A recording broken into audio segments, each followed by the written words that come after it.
பிஸ்மில்லாஹிர் ரஹ்மானிர் ரஹீம். அன்பார்ந்த நேயர்களே, இப்பொழுது நடந்து கொண்டிருக்கின்ற யுத்தம் 7வது இரவை முடித்திருக்கிறோம். ஈரான் மீதான தாக்குதலை என்று அமெரிக்கா அறிவித்திருக்கிறது. அது எங்கெல்லாம் தாக்கியிருக்கிறது என்று சொன்னால், ஈரானுடைய எலக்ட்ரிசிட்டி ஃபெசிலிட்டிஸ் சொல்லக்கூடிய மின்சார இணைப்புகள், ரயில்வே ட்ராக்கு, ரயில்வே பிரிட்ஜு, அடுத்தது வாட்டர் பாட்டிலிங் பிளான்ஸு, ஜாஸ்க் என்னும் இடத்திலும் பந்தர் அப்பாஸுங்கிற இடத்திலும் மக்கள் போக்குவரத்துக்காக பயன்படுத்துகின்ற துறைமுகங்களை தாக்கியிருக்கிறது. இந்த தாக்குதலே நமக்கு ஒரு பெரும் செய்தியை உறக்க முழங்குகிறது. அமெரிக்காவால் ஈரானில் இருக்கக்கூடிய எந்த இராணுவ தளங்களையும் கண்டுகொள்ள முடியவில்லை என்று. மாறாக ஈரானுடைய தாக்குதல்கள் அமெரிக்காவினுடைய இராணுவ தளங்களில், குறிப்பாக ப்ரிசைஸ் மிசில் என்று சொல்லக்கூடிய ப்ரிசைஸ் அட்டாக் என்று சொல்லக்கூடிய அளவில் துல்லியமான தாக்குதலை நடத்தியிருக்கிறார்கள். இப்போ ஈரானுடைய தாக்குதல் 7 ஃப்ராண்டுக்கு போயிட்டுதுன்னு சொல்லணும். குவைத்து, பஹ்ரைன், சிரியா இப்போ புதுசாக சேர்ந்திருக்கு. அடுத்தது கத்தர், ஓமன், ஜோர்டான் ஆகிய இடங்களில் தாக்குதலை நடந்திருக்கிறது. ஈரான் எத்தகைய அழிவுகளை அமெரிக்க இராணுவத்தினருக்கு வளைகுடா நாடுகளில் ஏற்படுத்தி இருக்கும் என்பதை நாம் கணக்கிடுவதற்கு முன்னால், நேற்றைய தினம் F-35, F-15, அதாவது ஊடகங்கள் அதை சொல்லுகின்ற போது F-15 என்று சொல்லுகிறார்கள். பல F-15 ஃப்ளைட்டுகள், ஃபைட்டர் ஜெட்டு, F-35 இதை வச்சு தான் நினைச்ச இடத்துல குண்டு போடுவது, அதை F-35 என்று போடுகிறார்கள். பல F-35 பிளைன்களையும் ஈரான் சுட்டு வீழ்த்தி இருக்கிறது. இப்பொழுது ஈரானுடைய தாக்குதல் எதை நோக்கி இருக்கிறது என்று சொன்னால், பிச்சைக்காரத்தனமா சிவிலியன் ஃபெசிலிட்டிஸை நோக்கி அல்லாமல், குவைத்தில் 13,500 அமெரிக்க இராணுவத்தினர் பாதுகாக்கப்படுகிறார்கள். அடுத்தது சவுதி அரேபியாவில் 2,700, குவைத்தில் தான் மிக அதிகமாக இருக்கிறது, 2,700 சவுதி அரேபியாவில். அடுத்தது கத்தரில் 10,000 பேர், அல் உதைத் ஏர்ஃபோர்ஸ் பேஸில் மட்டும் 2,000 பேர், பஹ்ரைனில் 9,000 இஸ்ரேலிய இராணுவத்தினர், UAE என்று சொல்லக்கூடிய ஐக்கிய அமீரகத்தில் 3,500 அமெரிக்க இராணுவம், இப்படி ஈராக்கில் 2,500, சிரியா பார்டரில் 900, இப்படி அமெரிக்க இராணுவத்தினர் பல பகுதிகளிலும் சேர்க்கப்பட்டு இருக்கிறார்கள். அதே போல ஆப்கானிஸ்தான் பார்டரில் பெரிய அளவில் இராணுவ நிலையம் இருந்திருக்கிறது. அதை எல்லாம் கொண்டு இப்போ துருக்கியிலையும் இருக்குது. இப்போ ஈரானை சுற்றி இருக்கக்கூடிய அத்தனை நாடுகளிலும், ஈரானுடைய பார்டரில் எதெல்லாம் தொடுகிறதோ அத்தனை எல்லைகளிலும் அமெரிக்காவுடைய இராணுவம் இருக்கிறது. அதனால தான் நான் கிரவுண்ட் இன்வேஷன் என்று சொல்லி கொண்டு இருந்தான். இதில் துருக்கியில் நேட்டோ லாஜிஸ்டிக், அவர் நேட்டோ நாட்டு உறுப்பினர் இல்லை, அதனால நேட்டோ லாஜிஸ்டிக், நேட்டோவுடைய தளங்கள் அங்கே தரப்பட்டு இருக்கின்றன. அதையும் ஈரானை நோக்கி மூவ் பண்ணணும். இப்போ இந்த தளங்கள்லாம் நம்ம ஒன்று தெரிஞ்சுக்கணும், இங்கே எல்லாம் இருக்கக்கூடிய அமெரிக்க இராணுவத்தினர் ஒரு சொர்க்கத்தை பூமியில் அனுபவித்து கொண்டு இருக்கிறார்கள். பணம் இந்த அரபு நாடுகளுடைய. இப்போ ஈரானுடைய தாக்குதல் எங்கெல்லாம் வந்து இருக்கிறது என்று சொன்னால், முதல்ல குவைத்தில் இருக்கக்கூடிய இராணுவ தளத்தை தாக்கி இருக்கிறார்கள். அதாவது அந்த இராணுவ தளத்தை தாக்கியதில் நேற்று 8 பேருன்னாங்க, இன்னைக்கு செவரல் ட்ரூப்ஸுங்கிறாங்க. நேற்று 8 அமெரிக்க இராணுவத்தினர் அளிக்கப்பட்டு இருக்கிறார்கள். இன்று அமெரிக்காவை சார்ந்த பல இராணுவத்தினர் அளிக்கப்பட்டு இருக்கிறார்கள் என்ற செய்தியை சொல்லுகிறார்கள். இதை அடிச்சிருக்கு. அடுத்தது அதே மாதிரி பஹ்ரைனில் ஒரே சவுண்டாக கேட்டுக்கிட்டு இருக்கு, அதாவது சைரன் சவுண்டு. பஹ்ரைனுக்கு நிம்மதியே இல்லை. பஹ்ரைன்லையும் அமெரிக்காவினுடைய பேஸை தாக்கி இருக்கு. பல இராணுவத்தினர் அமெரிக்காவினுடைய இராணுவத்தினர் அழிக்கப்பட்டிருக்கிறார்கள். இதை சொல்லுகின்ற சில ஊடகங்கள் மிடில் ஈஸ்ட் மானிட்டர் போன்றவை பிளட் பாத் என்று சொல்லுகிறார்கள். ஈரான் அமெரிக்க இராணுவத்தினுடைய இரத்தத்தில் குளித்தது என்று சொல்லுகிறார்கள்.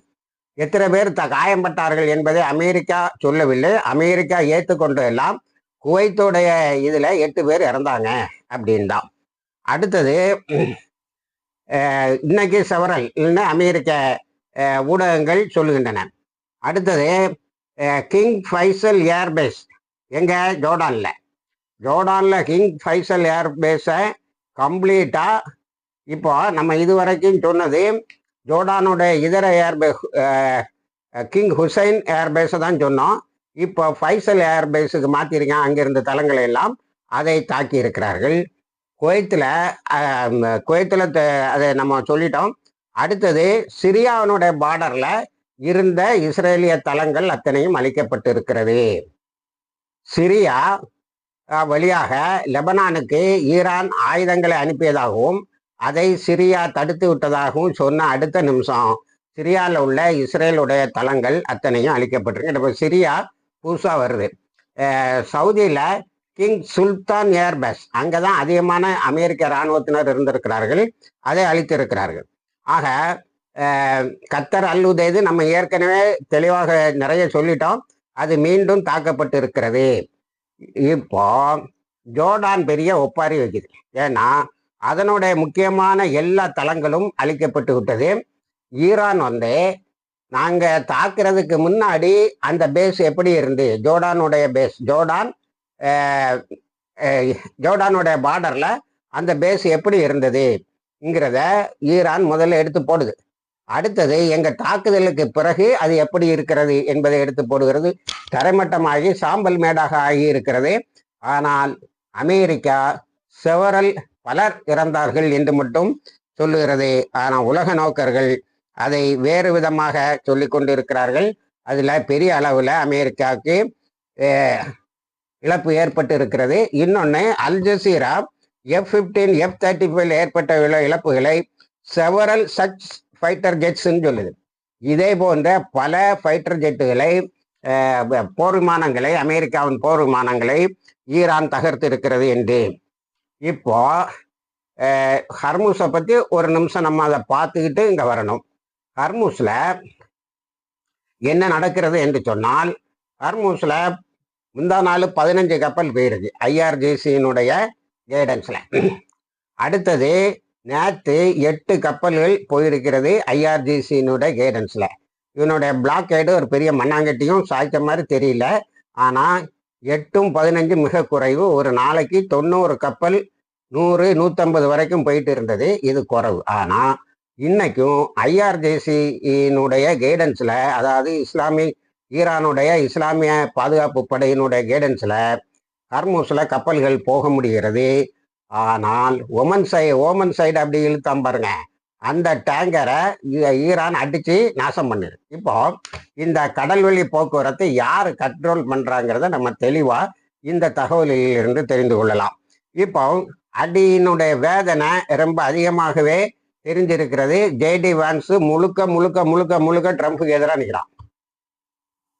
ஏற்கனவே நான் சொன்னேன், ஒரு அமெரிக்க முன்னாள் இன்டெலிஜென்ஸ் சீஃப் என்ன சொன்னார்னா, யார் அமெரிக்காவை இஸ்ரேலுடைய கைகளில் இருந்து மீட்கிறார்களோ அவர்கள்தான் உண்மையான விடுதலைக்கான பரிசை பெற வேண்டும் என்று.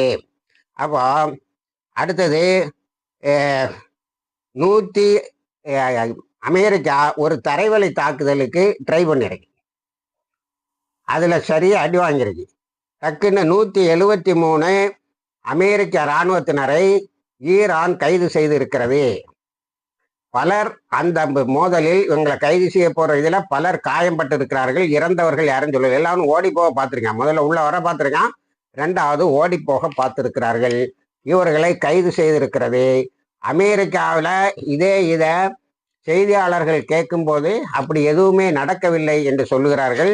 ஆனால் பல நம்பகத்தனமுள்ள மீடியாக்கள் இதை நமக்கு தெளிவாக சொல்லுகின்றன. 173 பேர் US troops taken into prison, சிறைப்படுத்தப்பட்டிருக்கிறார்கள். ஆக இவ்வளவு நஷ்டம் வந்த பிறகு அவரால் என்ன செய்ய முடியும்? இஸ்ரேல அமெரிக்காவால் நேற்று திரும்பியும் சரணாகதிக்கு வந்துட்டான். எப்படி வர்றான்னா பேக்டோர் வழியாக வரான். நேரடியாக ட்ரம்ப் சொல்ல மாட்டாராம். கரோலின் லிவர்ட்டின்னு சொல்லக்கூடிய ஒயிட் ஹவுஸ் ஸ்போக்ஸ் பர்சன் ஒரு லேடி, உங்களுக்கு தெரியும், அடிக்கடி செய்தியில் வருவா. ஈரான் நெகோசியேஷனையும் விரும்புகிறது என்று சொல்லியிருக்கா. உடனேயே நெகோசியேஷனை விரும்புகிறது, நெகோசியேஷன் அதாவது பேச்சுவார்த்தை நடந்துகிட்டு இருக்கேங்கிற மாதிரி வார்த்தை விட்ட உடனே அப்பாஸ் அகர்ஜி சொல்லியிருக்காரு, யுத்தம் நடந்து கொண்டே இருக்கும்போதே பேச்சுவார்த்தை என்பது கிடையவே கிடையாது. ஒன்று. ரெண்டாவது, இனி பேச்சுவார்த்தை என்பது அமெரிக்காவில் உள்ள ஆட்சி மாறும்போது, ட்ரம்போடைய ஆட்சி மாறும்போது தான் நடக்கும் என்று தெளிவாக சொல்லியிருக்காரு. இது எதை காட்டுகிறேன்னா, அவங்க இப்போ பேச்சுவார்த்தைக்கு தயாராக இல்லை, கடைசி வரைக்கும் தங்களுடைய தாக்குதல்களை தொடர்ந்து விடுவோம் என்பதில் குறியாக இருக்கிறார்கள் என்பது தெரிகிறது. அடுத்தது, நம்ம காசாவுக்கு வருவோம் என்று சொன்னால், இப்போ காசால என்ன நடந்துகிட்டு இருக்கேங்கிறத எல்லா ஊடகங்களும் சொல்லும்போது பயங்கரமான ஆக்கிரமிப்பும் படுகொலைகளும் நடந்து கொண்டு இருக்கிறது. இது இல்லைன்னு மறுக்கிறதுக்கு இல்லை. நேற்றும் 2 முஜாஹிதுகள், ஒன்று இஸ்லாமிக ஜிஹாதை சேர்ந்தவர், இன்னொரு ஆள் ஹமாஸை சேர்ந்தவர், 2 பேர் ஷஹீதாக்கப்பட்டிருக்கிறார்கள் தாக்குதல்ல. எந்த தாக்குதல்னா, ஒரு ஜனாசா ஊர்வலம் போயிருக்கு, அதில் இவங்க போயிருக்காங்க, அவங்கள தாக்கியிருக்காங்க. 15 பேர் அதில் இறந்துருக்காங்க, 20 பேர் காயம்பட்டு இருக்கிறார்கள். இதெல்லாம் ஒரு பக்கம் இருந்தாலும், நேற்று மேரிவ்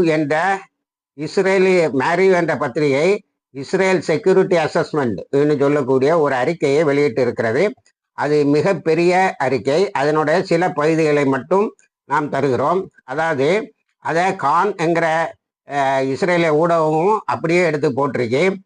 அதாவது இதுக்கு முன்னாடி அக்டோபர் 7, 2023 முன்னாடி காசால 35,000 ஃபைட்டர்ஸ் தான் இருந்தாங்கன்னு ஒரு தகவலை சொல்லுது. அது உண்மை இல்லை.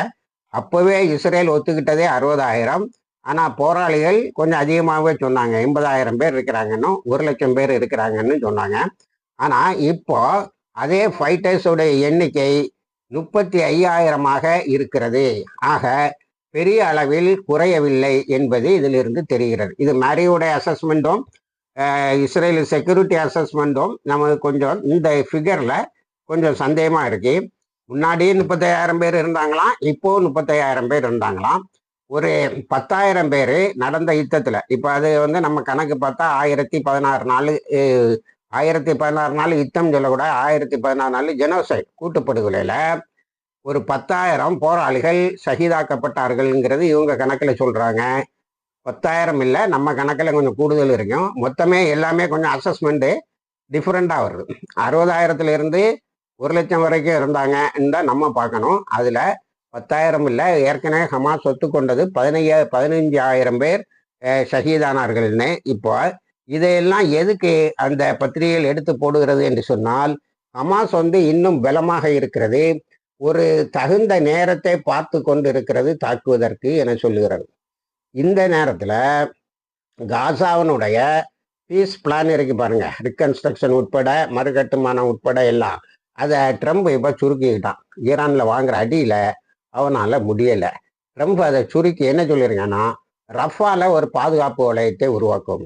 இது அந்த ஜெனரல்ஸ் பிளான்னு நம்ம ஏற்கனவே சொன்னது காணொலியில், இந்த 1000 நாள் காணொலிக்கு இடையில அந்த ஜெனரல்ஸ் பிளான் ரஃபால எல்லாரையும் கொண்டு சேர்த்துறது. ஒரே ஐடியா ரஃபாவை தீர்த்துட்டா எல்லாம் முடிஞ்சு போயிடும். அந்த பிளானை மட்டும்தான் நான் எடுப்பேன்னு சொல்லிட்டு இருக்கேனால பல உலக நாடுகள் அதுக்கு எந்த உதவியும் செய்யவில்லை. எந்த உதவியும் நாங்கள் செய்ய மாட்டோம், மொத்தமாக காசாவை ரீகன்ஸ்ட்ரக்ட் பண்ணணும்னு. அப்போ காசால உள்ள மக்கள் அங்கங்கே ஒரு ஸ்கூல் ஆரம்பித்தாங்க, ஒரு பிளே கிரவுண்ட் ஆரம்பித்தாங்க, ஒரு சர்க்கஸ் ஆரம்பித்தாங்க. தன்னார்வ குழுக்கள் நிறைய அவங்கள பட்டினியிலிருந்து காப்பாற்றுகிறது. World Food Organisation, United Nations Relief and Works Agency, இவையெல்லாம் சில உதவிகளை செய்கிறது. என்றாலும் இந்த மறு கட்டுமானம்ங்கிறது தொங்கத்தில் இருக்கிறது. இது இனிமே இப்போ இந்த ஈரானுடைய தலையீடு, அதுக்கு பிறகு அரபு நாடுகள்ல எல்லாம் ஈரான் ஒன்று சேர்க்க முடியும்னா இப்போ வாங்குற அடியில் அவனெல்லாம் ஒன்று சேருவானா என்னன்னு தெரியல. இதுக்கடையில சவுதி அரேபியா வந்து $2 பில்லியன் ஆயுதங்களை வாங்குது அமெரிக்காட்ட. என்ன பண்ணாங்கிட்டீங்க? ஹூத்திஸை தாக்குவான். ஹூத்தி சொன்னாங்க, ஒரு நிமிஷம் நீ அசைஞ்சா கூட ரெட்ஸியை பிளாக் பண்ணிடுவோம். நேற்று பிளாக் அறிவிச்சுட்டாங்க, ரெட்ஸி பிளாக்டு. இப்போ சவுதி பொருளாதார அளவிலும் பெரிய அளவில் பாதிக்கப்படும் என்பது அதிலிருந்து தெரிகிறது.